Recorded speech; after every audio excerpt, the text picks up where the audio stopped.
El presidente del gobierno, Pedro Sánchez, después de tenernos 5 días en vilo porque parecía que iba a dimitir y el psicodrama generalizado en torno a esta cuestión, como consecuencia de la presión mediática, la máquina del fango, creo que comentó él, y su traslación judicial en algunos casos respecto a asuntos que pueden afectar a su familia, finalmente ha decidido que se queda. Y junto a anunciar esto, nos ha dicho, eso sí, que considera que esta situación es un punto y aparte y que se queda en parte para luchar por la regeneración democrática, entendemos. No ha concretado más, tampoco su partido político, pero desde la mayoría gubernamental que le respalda, muchas voces están diciendo que hacen falta medidas, y también en medios de comunicación. No se sabe si este punto de aparte significa que pretenden algunas medidas para tratar de controlar los bulos y la presión mediática derivada de ellos. Pero si es así, vamos a intentar ver cuáles podrían ser.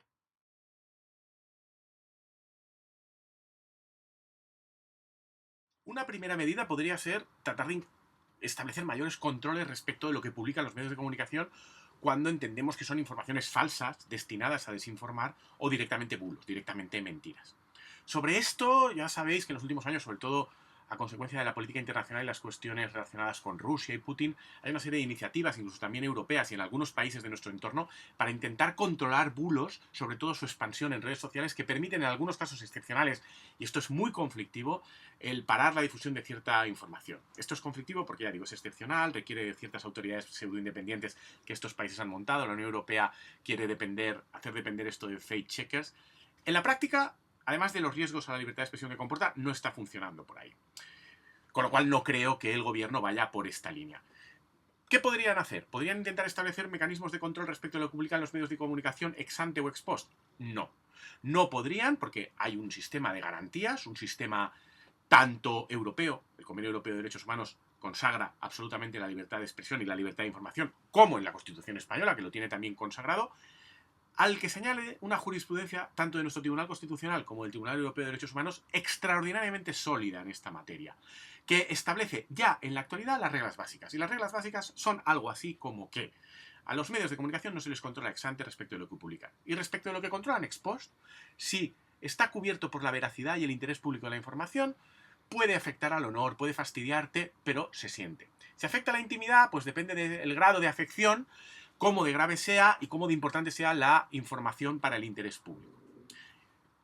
Todo ello lo controlan los jueces y no el gobierno, no el poder administrativo. Hay algunas tendencias recientemente de establecer algunas multas a determinadas actividades expresivas, incluso a compartir cosas en redes sociales, que han permitido sanciones administrativas. La ley Mordaza, de forma muy polémica, cuando se degrada o se insulta a las fuerzas de seguridad del Estado, o, por ejemplo, algunas leyes autonómicas respecto de insultos o discursos de odio a colectivos desfavorecidos. Esto es excepcional. Además es muy criticado y es peligroso, y no se puede hacer con carácter general respecto de la información política, con lo cual tampoco se puede ir por ahí. ¿Podría el gobierno decir, no, pero yo lo que quiero es establecer una mejor protección respecto de lo que ya hacen los jueces cuando hay algo que está fuera del perímetro de la veracidad y en consecuencia no está amparado por la libertad de información? La veracidad además significa que haya un rigor en la noticia, un interés por contrastar, una profesionalidad en la transmisión de la noticia. No significa que tenga que ser cierta en todos sus extremos. Puedes equivocarte y que la información siga siendo veraz y en consecuencia esté amparada. Pero bueno, cuando no es veraz, que es el caso de un bulo que tú lanzas sin ningún tipo de rigor o directamente con la vocación de intoxicar, eso a día de hoy ya está prohibido y protegido. No es que esté prohibido, sino que los daños que genera ese bulo a la intimidad o al honor de una persona, sobre todo al honor, porque esas informaciones que son falsas puedan afectarlo, ya a día de hoy están protegidos y los jueces los controlan y pueden determinar las indemnizaciones correspondientes al amparo de una ley del año 82 civil, o incluso cuando las afecciones al honor son particularmente graves, hay títulos penales, las injurias y las calumnias están penadas. Y los medios de comunicación, si publican informaciones que son bulos, que no son veraces, pueden cometer estos delitos.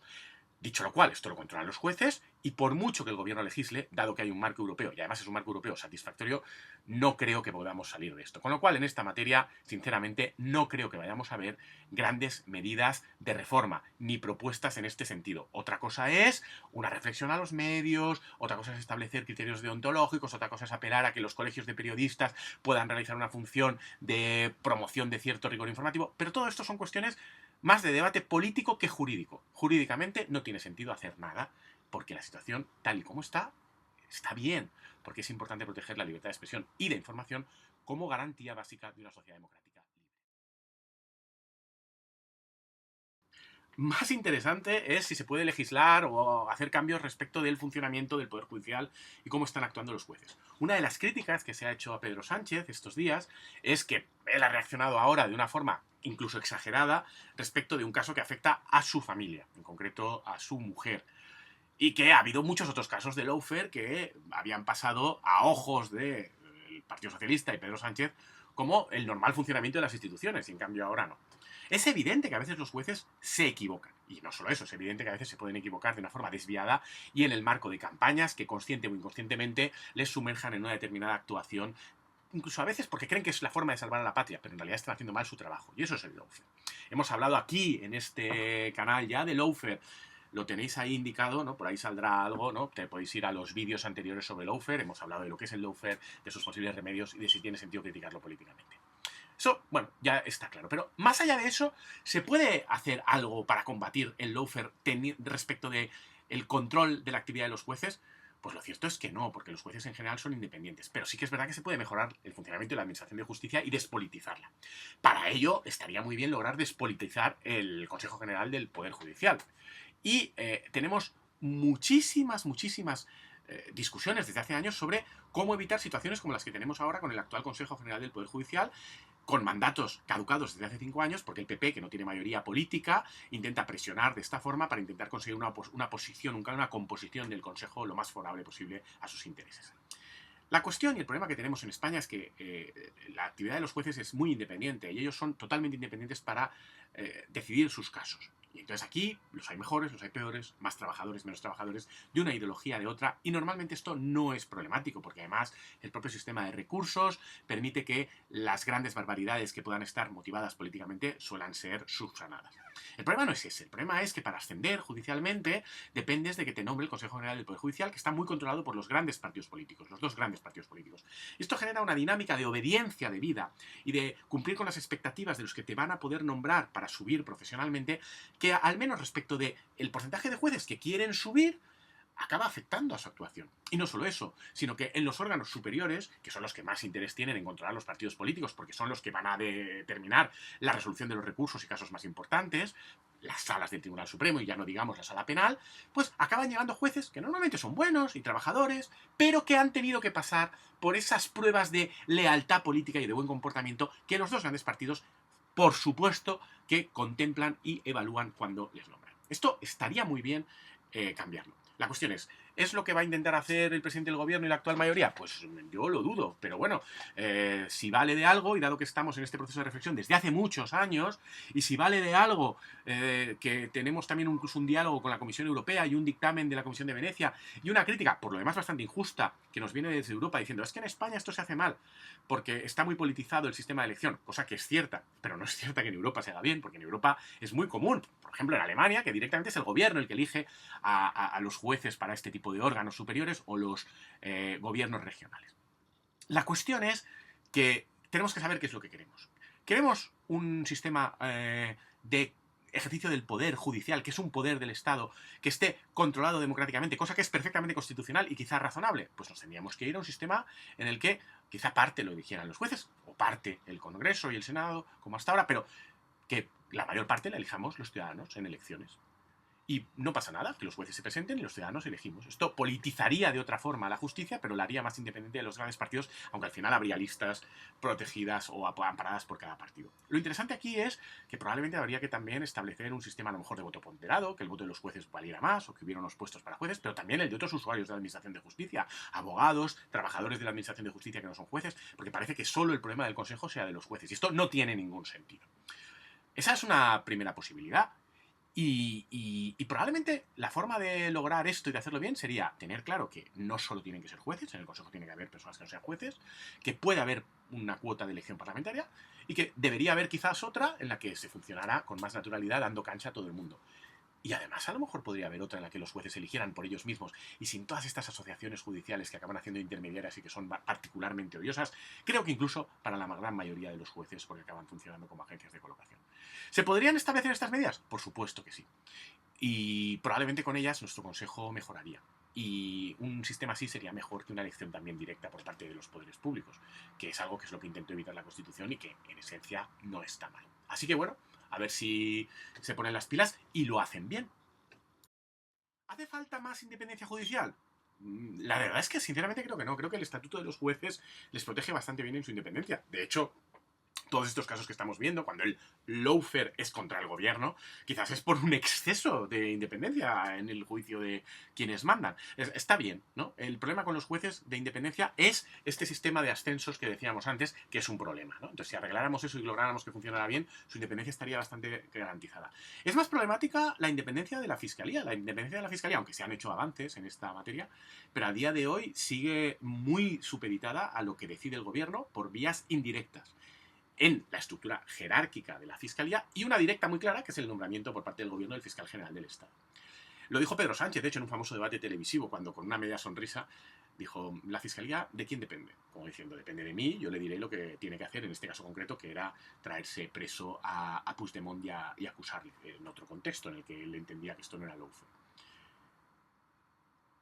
La cuestión es que a lo mejor con los jueces tenemos suficiente independencia garantizada, pero con los fiscales quizás hay una excesiva interferencia en las instrucciones que van más allá de técnicas respecto de la fiscalía. Esto es un debate que tendremos que tener y que en vista de los últimos acontecimientos da la sensación de que quizás estaría bien extremar de alguna manera una mayor estatuto de independencia o de autonomía en sus funciones para los jueces, donde, por lo demás, el sistema de ascensos tiene los mismos problemas agravados que el que comentábamos antes respecto de los jueces.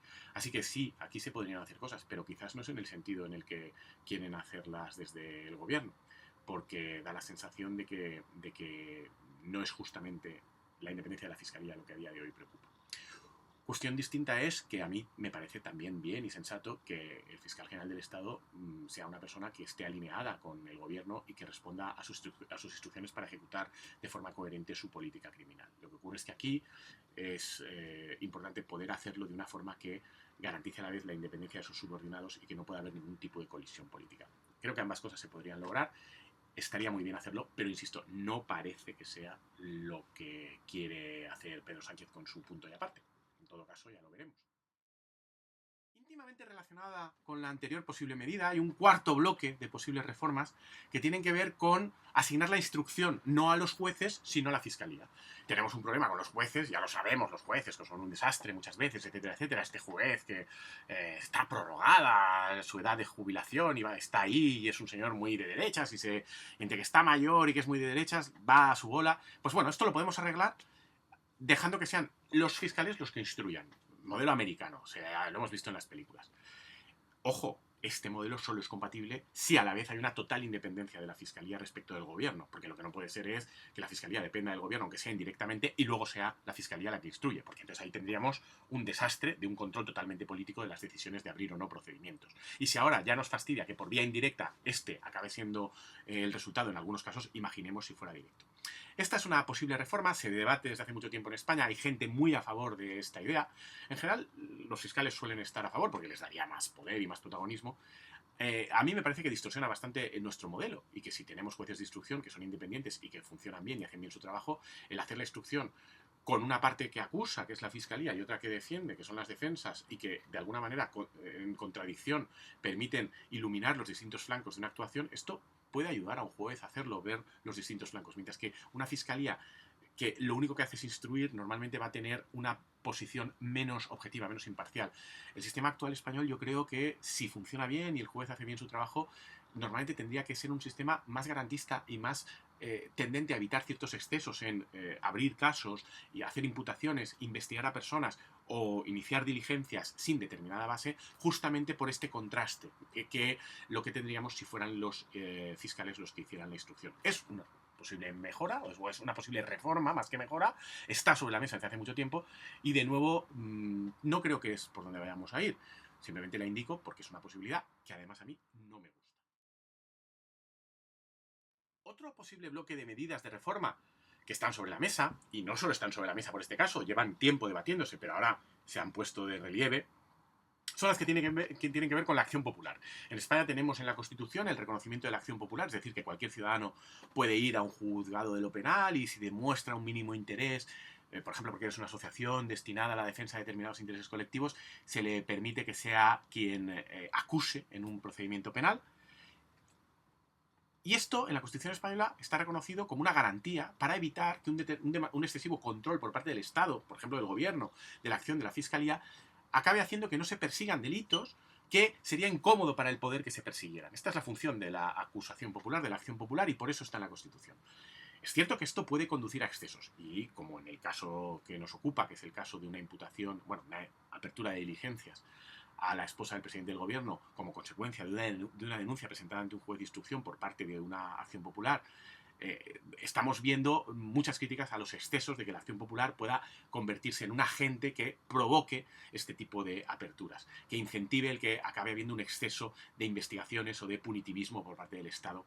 Y además incluso se dice que la acción popular, en estos términos dimensionadas, con bastante ambición, permite que estas acciones populares puedan hacer chantajes o presiones a personas que han cometido delitos o que puedan tener riesgo de poder ser perseguidas para que les paguen, por ejemplo, para no actuar.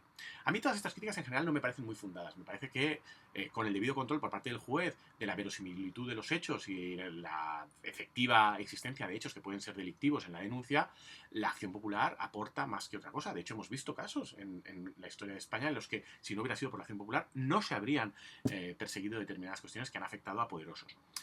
En los últimos años el Tribunal Supremo ya ha modificado la posibilidad de actuación de la acusación popular, de la acción popular en algunos casos. Por ejemplo, en determinados delitos ahora, si no acusa a la Fiscalía y solo acusa a la acción popular, no se puede seguir. Esto el Tribunal Supremo lo ha ido rectificando, es la famosa doctrina Botín, se llama doctrina Botín porque el Tribunal Supremo la avaló justamente para evitar abrir un juicio a Botín, no es gratuito, y nos da pistas sobre que la acción popular en realidad a veces no está tan mal. Se ha mencionado en los últimos días el caso Nos, ¿no? Donde sin acción popular probablemente tampoco se habría accionado. Me parece que una de las cosas sobre las que se podría incidir es a lo mejor tratar de encuadrar más, limitar más o someter a más control por parte del juez de instrucción la acción de la acción popular. Pero es que a día de hoy ya lo está. Yo creo que esta es una posible reforma. Tiene el límite de que la Constitución la reconoce y entonces eliminarla del todo no se puede. Y tiene también el límite de sentido común de que, actuando bien, hace cosas que son útiles e interesantes para el sistema. Pero bueno, es otra posible reforma. De todas formas, con un juez que instruya bien, la acción popular lo que aporta son más beneficios que problemas. Y es que la clave, y estas serían las medidas que si fueran posibles serían las más interesantes, es conseguir que los jueces instruyan bien. Pero claro, es que esto pasa siempre. En nuestro trabajo, en todos los trabajos, es mejor que todo el mundo haga bien su trabajo y especialmente los funcionarios públicos. Y que si no, se pueda controlar y rectificar cualquier cosa que se haya hecho mal. Los jueces en España lo hacen mejor o peor a veces. Pero es cierto que un juez instructor tiene mucho poder, muchísimo poder. Porque es una única persona decidiendo sobre cuestiones que afectan e inciden mucho sobre la vida de las personas. Esto es inevitable que sea así. Lo que hay que establecer es un sistema de garantía de su independencia, en el sentido que hemos visto antes. Yo creo que está muy bien, además, que esté encuadrada su actuación porque le esté pidiendo unas cosas y argumentando unas cosas, por un lado la acusación y por otro lado la defensa, lo cual hace que el sistema tienda a ser más garantista y más protector del investigado. Y por último, creo que es absolutamente esencial que los órganos superiores tengan una capacidad de revisión más rápida, más veloz de la que tienen en estos momentos, porque en ocasiones puede equivocarse un juez instructor con buena fe o a veces con mala fe o por ceguera política. Lo importante es que haya un sistema que funcione en el que haya órganos superiores que hayan sido seleccionados por su competencia técnica y mayor experiencia y no por criterios políticos, como decíamos antes, que estos órganos superiores, al ser colegiados, pues 3 pares de ojos van a ver normalmente mejor y con más claridad que solo uno, pues las cuestiones más conflictivas las puedan revisar y lo puedan hacer rápido para que si hay un error o un exceso, se corrija lo más rápido posible. Así es como se combate el lawfare y así es como se garantizan unas buenas instrucciones. Además, se podría, nos dice ahora mucha gente, modificar la ley de enjuiciamiento criminal para que los jueces de instrucción tuvieran que hacer una evaluación previa respecto de cualquier denuncia como la que hemos visto estos días, o normalmente una querella que les es planteada, para que si no tiene ninguna base, ninguna verosimilitud, lo que se está diciendo ahí, directamente la pudieran inadmitir de trámite. Porque hemos estado escuchando y leyendo sorprendentemente a muchos jueces que repiten como un mantra la idea de que no, es que estamos atados de pies y manos, la ley nos obliga a admitir todo. y a la vez te dicen, y además es bueno que así sea, porque esta es la forma de garantizar los derechos de las personas posiblemente acusadas, porque así se pueden defender. Bueno, esto tiene varios problemas. En primer lugar, la ley no dice eso, la ley CRIM ya actualmente dice que hay que hacer ese examen previo, y se hace habitualmente, y es lo más normal del mundo. Y es bueno que así sea. Esa es la función del juez. Y si se equivoca, de nuevo, que haya un órgano superior que revise. Y hacer esa función correctamente evita muchos de los problemas que estamos viendo. Con lo cual, estaría bien que los jueces no desinformaran, porque hay mucho juez estrella en Twitter que va diciendo esto y es que no es verdad. Con lo cual, tampoco se puede reforzar la ley de enjuiciamiento criminal en este sentido. Se podría reiterar o se podría establecer una mayor exigencia de argumentación a la hora de abrir unas diligencias, pero en la práctica estos lo tienen que hacer ya los jueces. Y la segunda cuestión, ¿no?, tiene que ver con esta idea de, es que esto viene bien a la gente porque le garantiza sus derechos de defensa. Hombre, pues muchas veces la gente te va a decir, mire, muchas gracias, pero yo preferiría que no me los hubiera garantizado imputándome con algo que era absolutamente carente de base y que no tenía ninguna base y que además luego ha dilatado usted la instrucción no sé cuántos meses para acabar diciendo que no hay nada. Cosa que ha pasado demasiadas veces en España y además siempre pasa, lo decíamos en los vídeos del Lawfare, que tenéis ahí, siempre pasa respecto de, sospechosamente, las mismas personas, las mismas opciones políticas, los mismos partidos que son los sospechosos habituales. Es mucho más difícil que estos errores o estos excesos de celo que luego conducen a nada acaben pasando con los partidos grandes, con los partidos que están en el poder, y en cambio es mucho más fácil que pasen con las minorías, con ciudadanos particulares, con personas en situación de vulnerabilidad socioeconómica, porque, o directamente con los enemigos públicos del sistema. Lo hemos visto con el independentismo vasco y catalán desde hace décadas. Bueno, esto sí que es un problema, pero es un problema que no se arregla cambiando la ley CRIM, se arregla cambiando y concienciando a los jueces de que lo tienen que hacer bien y con un sistema de recursos con órganos colegiados que funcionen de forma técnica correctamente lo más veloz posible, que no tengan problema en enmendar la plana al que se pasa de frenada. Porque es que, claro, que te defiendan así los derechos, imputándote y fastidiándote la vida, en ocasiones cargándose carreras políticas y profesionales y haciendo un daño personal y humano enorme, es todo para hacerte un favor, pues queda un poco grotesco. Así que no nos hagan tantos favores, que intenten evitarnos esos favores haciendo una evaluación previa rigurosa, como ya exige la ley. Y llegamos así a la última posible medida, o el último grupo de posibles medidas, que yo creo que es la medida estrella en la que lleva muchísima gente pensando desde hace mucho tiempo, en la que hay enormes aportaciones y propuestas de muchas personas, que desde, como mínimo, el gobierno de José Luis Rodríguez Zapatero, cuyo ministro de Justicia, Bermejo, ya propuso el cambio del sistema de acceso a la judicatura, es algo que está en el debate público, y es si hemos de cambiar el sistema de acceso a la judicatura, cómo seleccionamos a los jueces. El sistema actual de selección de jueces, pero ojo, no solo de jueces, en general las oposiciones a los grandes cuerpos jurídicos del Estado, de las comunidades autónomas, es un sistema que se basa más o menos en la idea de yo voy a hacerte una posición muy dura, que sea muy difícil y muy exigente, siquiera sea en términos memorísticos, como criterio para determinar que eres válido para ejercer esto y para que nadie pueda decir que yo no respeto la igualdad. Soy objetivo porque hay una prueba muy dura que todos tenéis que pasar. El problema de esta prueba muy dura es que, en primer lugar, es una prueba que está bastante demostrado que no tiene demasiada relación con que luego hagas bien tu trabajo, que estamos evaluando una serie de conocimientos memorísticos que no evalúan si la persona es una persona empática, si es una persona que tiene algún tipo de trastorno cognitivo grave, si no tiene experiencia vital, si no conoce la realidad, si es un ególatra. No valora su capacidad de trabajo en el día a día, no valora su capacidad organizativa, su capacidad de liderazgo, no valora estas competencias. Entonces, no permite seleccionar bien. La prueba es que ninguna empresa privada selecciona así. Pero es que además de hacer esto, de que no selecciona muy bien, tiene un sesgo socioeconómico, incorpora un sesgo socioeconómico evidente, porque aunque hay algunas ayudas que, por cierto, funcionan bastante mal, que permiten a gente con buenos currículums y buenos expedientes prepararse oposiciones durante un tiempo para poder acceder a jueces, a notarías, a otras grandes oposiciones, abogado del Estado, cuerpos también de élite de algunas comunidades autónomas, aunque hay ayudas, estas ayudas no llegan a todo el mundo y no funcionan del todo bien. Y en la práctica se acaba produciendo, y lo sabemos, y ocurre con los jueces y con otros cuerpos. También pasa con los profesores de universidad. Se acaba produciendo un sesgo en la selección de forma que los jueces no representan bien a la sociedad española. Son en general, aunque hay excepciones que tienen mucho mérito, pero son en general personas de clases más acomodadas, y esto comporta sesgos también de tipo ideológico.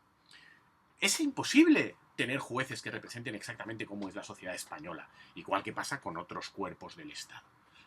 Pero estaría bien intentar tener un sistema que igualara las oportunidades y además permitiera una selección más acorde a que la competencia que van a tener que ejercer se ejerza bien porque tienen las facultades para hacerlo. Hay experimentos, hay otros modelos en otros países, se están proponiendo muchas cosas. Por ejemplo, la Generalitat Valenciana lleva 2 convocatorias convocando sus plazas de técnicos de la Generalitat, del A1, para trabajar en la Generalitat, con un sistema mucho más rápido, mucho más ágil, mucho más basado en la evaluación de competencias, que a lo mejor puede tener algún otro sesgo y ser a lo mejor injusto o en cuanto a que no calibra también otras cosas. No lo sabemos porque estamos experimentando. Pero es un esfuerzo por intentar incorporar novedades. Bueno, pues probablemente estaría bien pensar que con el sistema de acceso, no solo a la judicatura, sino a otros cuerpos de funcionarios, hay muchas cosas que se pueden mejorar. Porque sí que es verdad que es importante conseguir que los grandes cuerpos jurídicos del Estado, los grandes trabajadores públicos, las personas que trabajan en general en la administración, también en niveles medios y bajos, sean lo más representativas posible de lo que es la sociedad, que contengan a gente de todo tipo que por vocación y capacidad se ha querido dedicar a eso. Pero es verdad que probablemente es particularmente importante que esto ocurra con los jueces, que ejercen un poder del Estado y que inciden de forma muy directa sobre nuestras vidas. Y que en un sistema como en el actual, que es un sistema muy de cuerpo, un sistema muy de élite burocrática, entre otras cosas porque el sistema de elección, por ejemplo, de los órganos que los controlan no depende de la elección popular, bueno, depende indirectamente, en una medida en que lo elige en el Congreso, pero muy mediado por los partidos y por las asociaciones judiciales. En esta medida va y resulta que acabas teniendo el ejercicio de un poder del Estado en manos de un grupo de personas que no es demasiado parecido al resto de la sociedad. Y esto comporta problemas, y los problemas que comporta es una tendencia a que ciertos sesgos en la persecución de determinados delitos se agudicen cuando afectan a unas personas y no a otras, y también tiene el problema de que desde fuera se ve con mucha incomprensión muchas veces la actuación de los jueces, cosa que puede ser incluso en ocasiones injusta, pero la idea de que los jueces son una casta diferente a la del resto de la población, que se generaliza por todas estas cuestiones que hemos venido analizando en este vídeo, refuerza que en ocasiones se vea con más crítica y más distancia su actuación. En definitiva, probablemente cambiar esto sí que aliviaría muchos problemas, pero no va a ser ya, porque llevamos muchos años discutiendo al respecto y de momento no lo hemos logrado. Más o menos ya estaría. A mí no se me ocurren muchos más ámbitos en los que este punto y aparte que ha anunciado el presidente del gobierno pueda derivar en cambios o transformaciones de nuestro ordenamiento jurídico. Creo que son estas las que están en la mente de todos y más o menos he tratado de explicar en qué condiciones y con qué límites se podrían hacer reformas o no, en qué sentido podrían ir y cómo está el debate hasta el momento. Como veréis, respecto de casi todas ellas, o bien no se puede hacer nada sustancial, que es lo que ocurre con el control de medios, o bien llevamos muchos años discutiendo sin ser capaces de llegar a un consenso sobre cuál sería el sistema. Pero sí que es cierto que probablemente tarde o temprano tendremos que llegar. Hay 2 cosas al menos que creo que sí que hay que cambiar. Uno es el sistema de elección de los miembros del Consejo General del Poder Judicial. A mi juicio, yo creo que habría que ir a un sistema en el que, por un lado, se diera más protagonismo a los propios jueces en parte de la elección y, por otro lado, se diera también protagonismo al resto de ciudadanos y de usuarios y personas vinculadas a la Administración de Justicia. Y, por otro lado, creo que es verdad que se pueden mejorar los sistemas de selección para, en general, los cuerpos jurídicos y los cuerpos funcionariales, que hay iniciativas interesantes ya en algunas comunidades autónomas y ayuntamientos en este sentido, que podríamos aprovecharlas y que podríamos dar una pensada a qué tipo de jueces queremos. Porque a lo mejor no queremos estos jueces que vienen de un determinado extracto por el sistema de selección en gran parte de los casos y que son gente muy válida quizá o muy lista, pero sin mucha experiencia, sin mucho conocimiento de la vida y que no han salido de un determinado núcleo o mundo social. Hay países interesantes, por ejemplo, el Reino Unido, la mayor parte de los jueces vienen de personas que se han dedicado al mundo del derecho, abogados o trabajadores públicos, que tienen un mínimo de años de experiencia y que a partir de ahí luego acaban convertidos en jueces. Pues a lo mejor esto también se puede tener en cuenta, ¿no? Porque quizás los jueces hacen una función que estaría bien que se hiciera a partir de una cierta experiencia vital y jurídica que quizá uno no tiene por listo que sea simplemente con la posición. Pero en todo caso, creo que estaría bien pensar en cómo cambiar el sistema para evitar los sesgos socioeconómicos que a día de hoy tenemos, aunque ya digo, no son solo problema de los cuerpos judiciales, ¿no? Es una cosa generalizada en la administración y hay que cambiarlo para todos. Espero que os haya servido todo esto, aunque haya sido largo, pero como no sabemos qué es lo que va a proponer el presidente del gobierno, Pedro Sánchez, estamos un poco a la expectativa. Y más o menos quería cubrir todas las distintas posibilidades que creo que tenemos en mente, y sobre cada una de ellas se podría hablar mucho más, pero lo dejamos para futuros vídeos. Hasta luego. Adiós.